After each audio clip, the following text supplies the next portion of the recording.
Presenting the transcription feature, Superman. Look, up in the sky. It's a bird. It's a plane. It's Superman.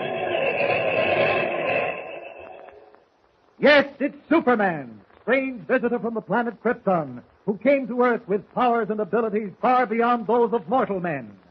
Superman who can leap tall buildings at a single bound, race a speeding bullet to its target, bend steel in his bare hands, and who, disguised as Clark Kent, mild-mannered reporter for a great metropolitan newspaper, fights a never-ending battle for truth and justice. And now to our story. To kill two birds with one stone, Clark Kent planned a well-earned vacation at a logging camp deep in the North Woods, where he hoped to gather material for a story. Jimmy Olsen was accompanying him.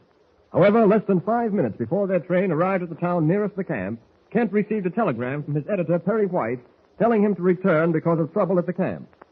Since there was no southbound train until the following evening, Kent and Jimmy hired a dog sled and a driver and started for the logging camp just to pay it a visit. En route, a pack of lean, hungry wolves attacked the sled and circled it, howling ravenously. Get down, Jimmy. Crouch down low. There's no room behind the sled. The driver's got the dogs huddled there. What's he going to do, Mr. Kent? Trying to get his rifle to work. It's jammed. I get the chills just listening to them howl. Look at that one. He's creeping in close on his belly. They're after the dogs. That's what they want. Well, they don't look very choosy. Why doesn't that driver say something or do something? There's nothing he can do unless that gun of his gets working. Look out, that wolf. He's after the dogs. I chased him back. Oh, but not far enough. Do wolves eat people, Mr. Kent? I don't think so. But you're not sure. Now, don't you worry, Jimmy. Oh, I'm not worried. Just a little nervous. They're all crawling on their bellies now. Look at their teeth.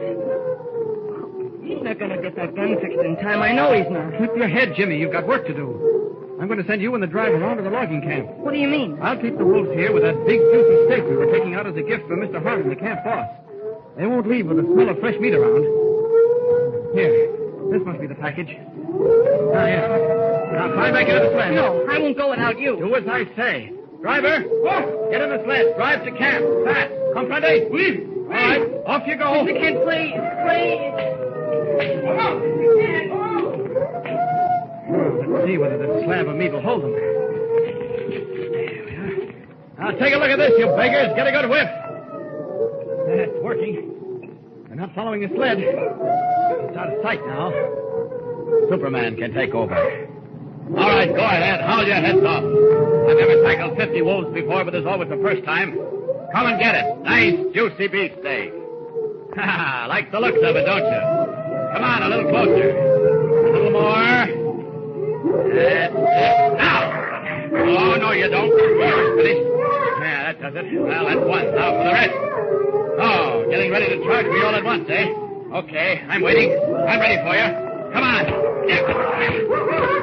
3, 4, 5. Come on, keep coming. 7.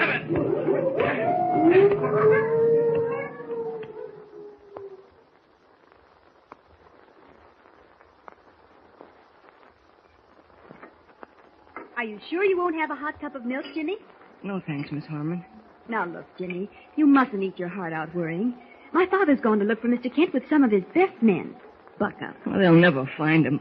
There were 50 wolves. I'm sure there couldn't have been that many. But I tell you, there were. They were in a circle. Mr. Kent stood there holding up the piece of meat. I could see them coming in closer to get it. Jimmy, please. Crying won't help. You're much too big a boy to cry. You'd cry, too, if you had a friend like Mr. Kent. You knew you were never going to see him again. Who could that be? How do you do? What? Mr. Kent. Hello, Jim. Won't you come in? Thank you. Mr. Kent, they didn't... They didn't eat me, if that's what you're trying to say. I told Jimmy there weren't 50 in the pack, and that they rarely attack humans. I'm Nancy Harmon, and I assume you're Mr. Kent. But there were 50. Maybe more. Isn't that right, Mr. Kent? More or less. I'm glad to meet you, Miss Harmon. Jimmy, have you been Oh, crying? no. His eyes are just inflamed from the snow. Oh, I see. Where did my father pick you up, Mr. Kent? Your father? Yes. When the dog sled pulled in and Jimmy told us what had happened, Dad and 2 of his men went out after you. Oh, well, I guess I missed them. Well, how'd you get here? Oh, I walked. They tell some tall stories in the North Woods, Mr. Kent, but I think you can go them one better. Paul Bunyan couldn't have walked 5 miles that fast, and they say each step he took measured 100 yards. Gosh, just like Superman. And who is Superman? Some unbelievable pal of Jimmy's who can fly through the air with the greatest of ease. I'm sorry I missed your father, Miss Harmon. He should be back shortly. Will you have something hot to drink? No, thanks. I'll take that milk and cake now, if you've still got it. Of course I have. Be right back. Oh, I'm sure glad to see you, Mr. Kent. How'd you ever get away from those wolves? Well, they preferred beefsteak to Clark Kent, that's all. Can't say that I blame them. You know, you did get here awful fast. I must have taken a shortcut. Here you are, Jimmy. Chocolate cake and milk. Thanks a lot. Won't you sit down, Mr. Kent? Oh. Take Dad's chair near the fire. It's very comfortable. It sure is. Well, I suppose Jimmy told you what brought us here. Yes. You see, Dad thought it best to wire Mr. Bartlett and tell you not to come, because we've been having a little trouble in camp. What sort of trouble? Well, I don't like to talk about it, but it's quite serious. Perhaps I can help. Very kind of you, but I'm afraid there's nothing you can do. Oh, I'm sorry our wire didn't reach you in time. Oh, that's quite all right. Jimmy and I enjoyed the train ride, didn't we, Jim? That was the chocolate cake talking. Seriously, though, Miss Harmon, are you sure I can't be of any assistance? I don't think so. You see, Mr. Kent, logging camps are strange places. What do you mean? Well, I guess I might just as well tell you. I'm not supposed to know exactly what's happened, but I do. We've had some mysterious, I suppose you'd call them accidents at the camp, Mr. Kent. Accidents? Yes, in a way. We've lost 3 men in a little over a week. I don't quite understand. You mean 3 men left the camp? No, they were found dead. At least 2 of them were. The third hasn't been located since the night before last. That's when Dad wired Mr. Bartlett to tell you not to come. I'm sorry to have to admit this, Miss Harmon, but I still don't understand. 2 men were found dead and a third is missing. Were these men murdered? No, that's just it. We don't know. Now, please, Mr. Kent, when you meet Dad, don't let on that I've told you all this. Well, you really haven't told me anything yet. I'm coming to the important part. Oh, well, then go on, Miss Harmon. Well, about a week ago, one of our French-Canadian loggers disappeared into thin air. His name was Jacques Dupre. He just vanished like a puff of smoke. Gosh. Searching party combed the woods for him, and the logging boss, Bill Dawson, finally found him, frozen to death up in the crotch of a tall tree, a tree he couldn't possibly have climbed without spikes, and he had no spikes on. Well, how'd he get up there? Jimmy. That's what puzzled everyone. How did he get up there? Of course, Dad and Mr. Dawson didn't tell the men where he'd been found. They made up some sort of a story, but the men knew. What happened to the second man? He vanished, too, the following night. What? He was a big Swedish logger, strong as an ox. Mr. Dawson found him frozen in the river ice. You mean frozen solid? Jimmy, you must keep quiet. You said something about a third man, Miss Harmon. Yes. Gaston, another French-Canadian.